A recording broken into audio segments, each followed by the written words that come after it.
Magandang araw po. Balik ulit po tayo dito sa PITX. So, Parañaque Integrated Terminal Exchange sa Barangay Tampo, Parañaque.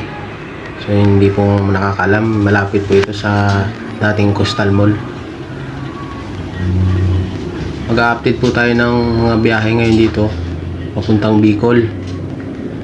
So, isa-isahin ko po yung mga bus company na available sa mga destinasyon sa iba't ibang bayan sa Bicol Province po. And then i-add ko na rin po yung mga piling destinasyon sa Visayas and Mindanao area na available po dito sa terminal. Bago po tayo magpatuloy, paki-like and subscribe na lang po yung channel ko po for support.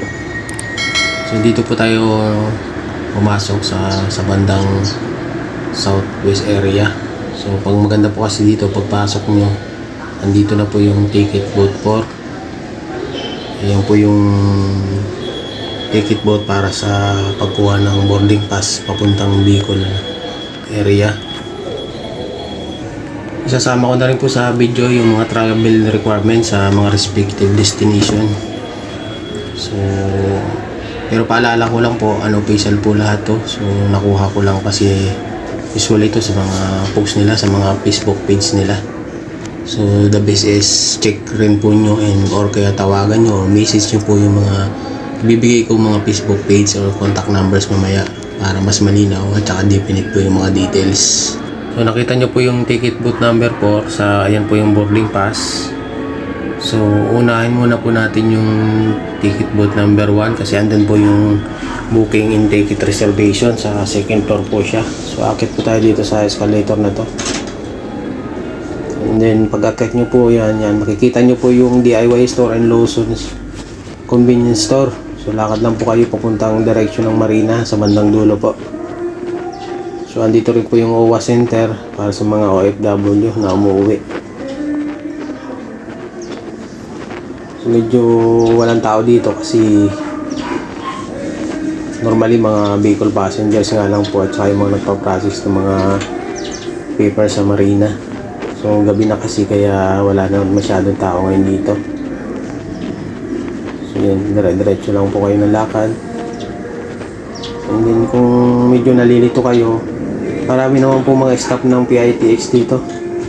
So anytime you can ask them para magbigay po ng direction sa inyo. So yan, harap po mismo ng Marina. So yan po, ticket booth number 1. So yan po. So nandito po yung ticket booth. So may mga lane naman po yan. So may mga sign, mga bus company. And then minsan may mga nag-a-assist po dito ng mga, I think para mga staff po ng mga bus company. So yan, nakita ko lang po sa inyo. So hindi siya masyadong crowded. So ayan po. So nakita nyo na po yung ticket booth 1. So mag-umpisa na po tayo sa pag-discuss ng mga biyahe at saka yung requirements and then yung mga bus company na available dito sa terminal. Unahin po natin yung Naga Camarines Sur.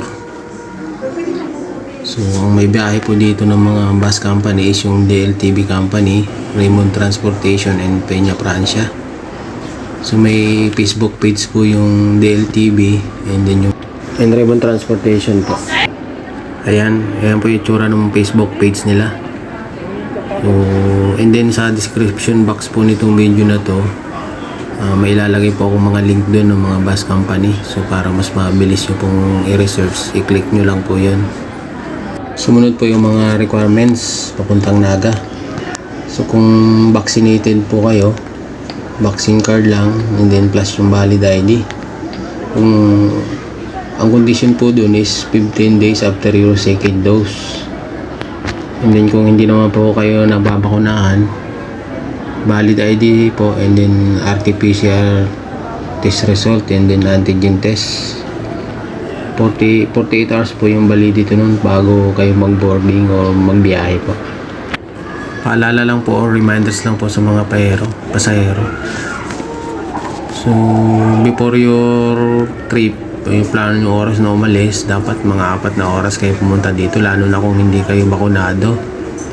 kasi gawa ng antigen test kung dito po kayo kukuha. Pero kung sa labas naman po, manage nyo na lang yung time nyo. Mabanggit ko lang po, yung antigen test po dito sa PITX, 850 pesos po sa third floor po yun. So mas okay pong kumuha dito kasi mabilis lang naman yun din bago kayo magbiyahe. Next po is sa Dait Camarines Norte. So mga bus company na available papunta sa province na to is DLTB, Superlines, Dait Express, and Peltranco. So kung napansin nyo po, pinakita ko yung Facebook page ng Superlines at saka Peltranco para to check nyo po and then mag-inquire. Sa mga Facebook page po ng mga bus company kasi halos kompleto na yung iba. So nandun na po yung minsan yung website nila for booking, and then yung nandun na rin po yung mga schedule, requirements, and then you can privately message sila directly para mas accurate po yung may bibigay na information sa inyo. Sumunod po is sa Albay naman po tayo. So unahin po natin yung Tabaco City Albay. So available pong bus company is DLTB, Peltranco, Mobis Liner, Alps, Kagsawa Bus Travel and Tours, Mark Ibs Transit, Sibragaes Liner, RU Lias Trans, and then Antonilla Line.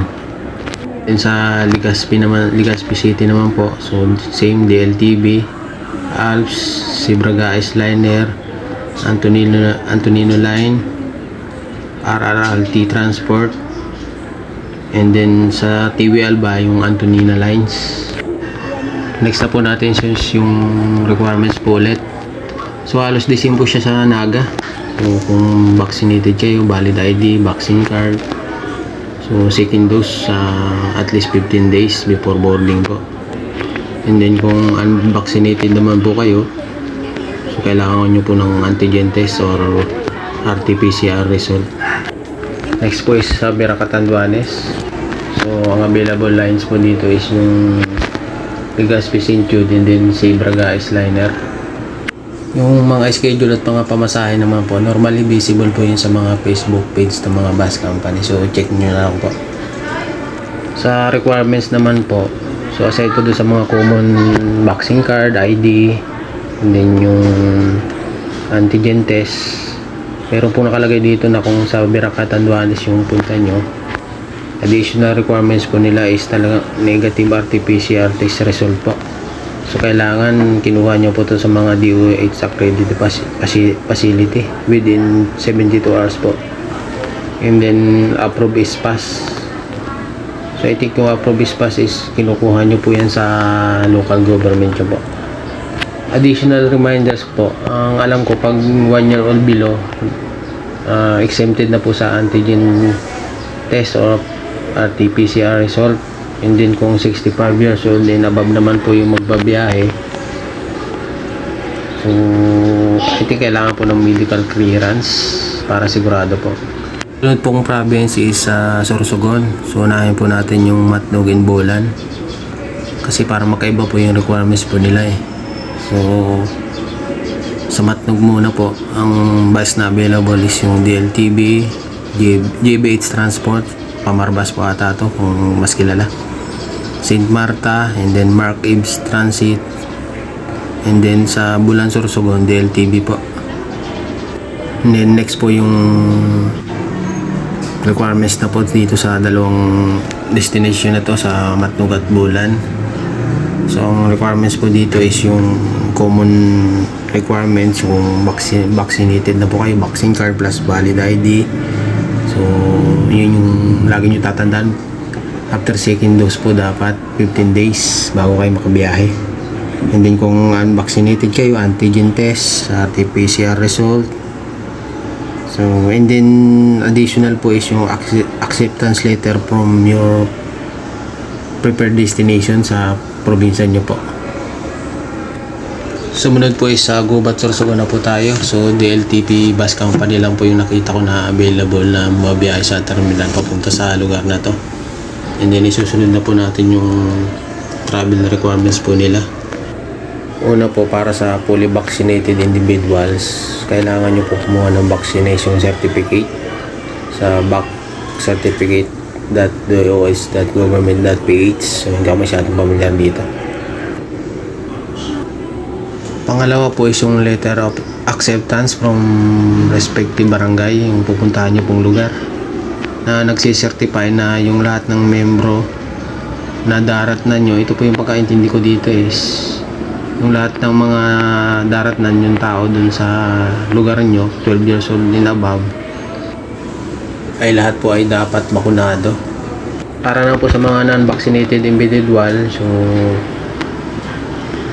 na mayroon naman po kayong valid negative COVID-19 result galing po dito sa Manila, so mag-undergo na lang po kayo ng health assessment sa Bicol University Quarantine Facility, and then add din po yung letter of acceptance dun sa lugar na pupuntahan nyo, yung barangay nyo po.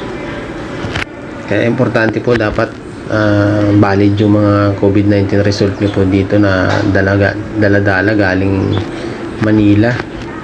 Kasi sumunod po dito kung hindi kayo bakunado plus na-check nila na hindi naman valid po yung COVID-19 result nyo, mag-undergo pa po kayo ng plus po yun doon sa health assessment sa Bicol University Quarantine Facility. Magkwa-quarantine procedure po kayo doon o health protocol compliant po doon sa lugar na pupuntahan nyo mismo. So medyo abala po yan. So the best po talaga is i-check nyo ng maayos sa pamilya nyo yung mga requirements doon sa lugar na pupuntahan nyo, para pagdating nyo po doon wala na po kayong problema. Additional route po na available sa PITX is itong sa Pilar, Sorsogon po. Available bus company na sa PITX is yung Bragais Liner po, and then Antonina Line. So chinek ko po yung requirements nila. So kung vaccinated kayo, valid ID lang po or vaccine card, and then yung kung hindi naman bakunado, RT-PCR test result or antigen test. For clarification, kasi medyo parang maluwag siya eh, hindi katulad dito sa Matnog, Bulan at saka Gubat, Sorsogon, may mga additional requirements po silang hinihingi. So pakicheck na lang po dun sa bus company na sasakyan nyo.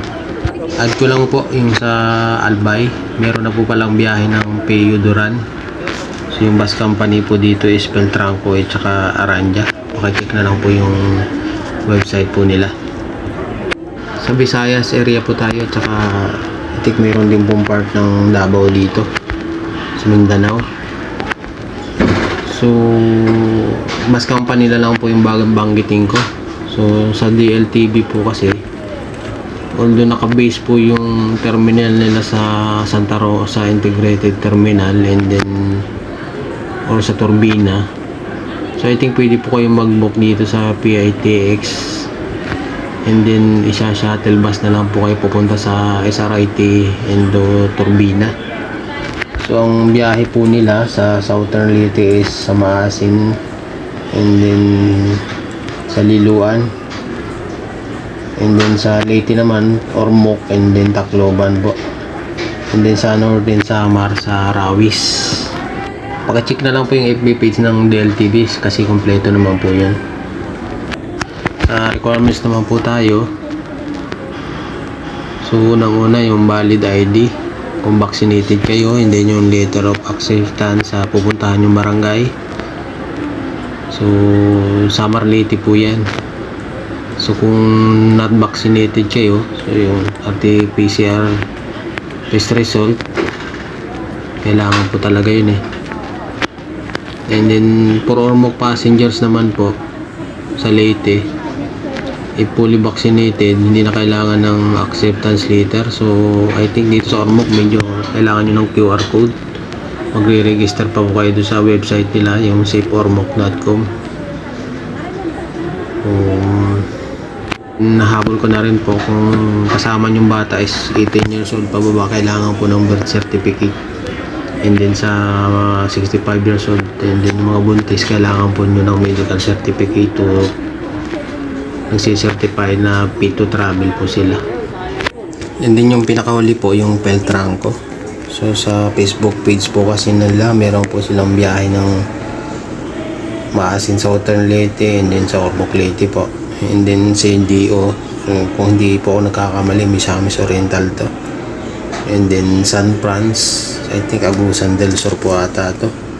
And then Davao. So paki-open na lang po yung Facebook page nila. Ayan po. So responsive naman po sila sa mga nag-i-inquire sa kanila. And then may mga contact number din po kasi silang nilagay. So for definite details and clarification plus requirements po, sila na lang po yung kausapin nyo or i-ask. So ang boarding area po ng papuntang Bicol, so dito po yun sa gate 7. So napansin nyo po sobrang daming tao kasi marami po talagang umuwi. So para po sa kompletong detalye, check nyo lang po yung mga respective Facebook page ng mga bus company na napili nyo sakyan papunta dun sa mga destination nyo, kasi mas definite po yung pwede nilang ibigay sa inyo sa schedule, sa pamasahe, and then yung mga requirements. So minsan po kasi nagbabago yan, depende po sa ordinance ng local government and then national government din po. So kung may na-miss po ako or may mga tanungan kayo, ask nyo lang po sa comment section, and then try po nating sagutin. Maraming salamat po ulit sa panonood.